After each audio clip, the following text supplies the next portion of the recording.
واریس نارسایی وریدای سطحی اندامهای تحتانی،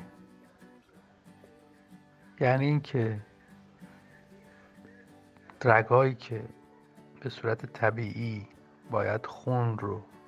به واسطه دریچه هایی که دارن به سمت بالا ببرن، قسمت هایی از این رگا ممکنه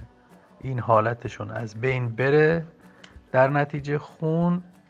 به صورت معکوس برگرده پایین.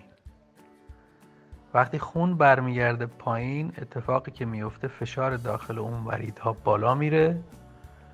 وقتی بالا میره، این وریدها چون خاصیت جدارشون طوریه که میتونن به راحتی متسع بشن، متسع میشن،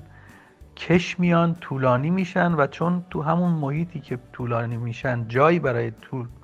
کشیدگیشون نیست، پیچ میخورن، پیچ میشن. به این حالت میگیم واریس، که ممکنه ما به شکلهای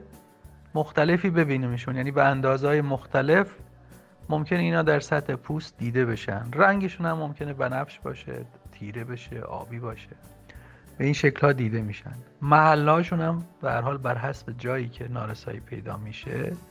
اینا با هم متفاوتن. در اصل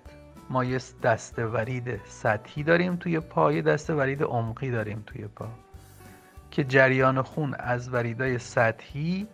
به عمق و از پایین به بالاست. هر موقع این جریان معکوس بشه، یعنی از عمق بیاد به سطح و یا از بالا برگرده به پایین، این میشه افزایش فشار داخل اون قسمت از رگا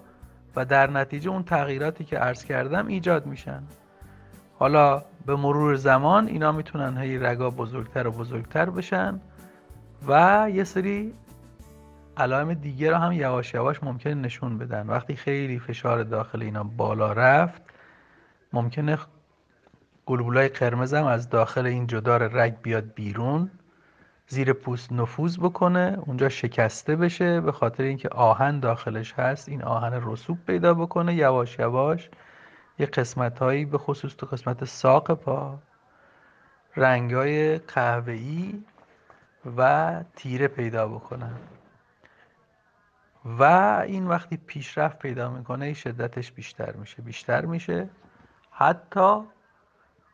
ممکنه در مراحل خیلی پیشرفته به خاطر که خیلی به پوست نزدیک میشن، به سطح پوست نزدیک بشن، اینا به جاهای شکنندگی ایجاد بشه و خونریزی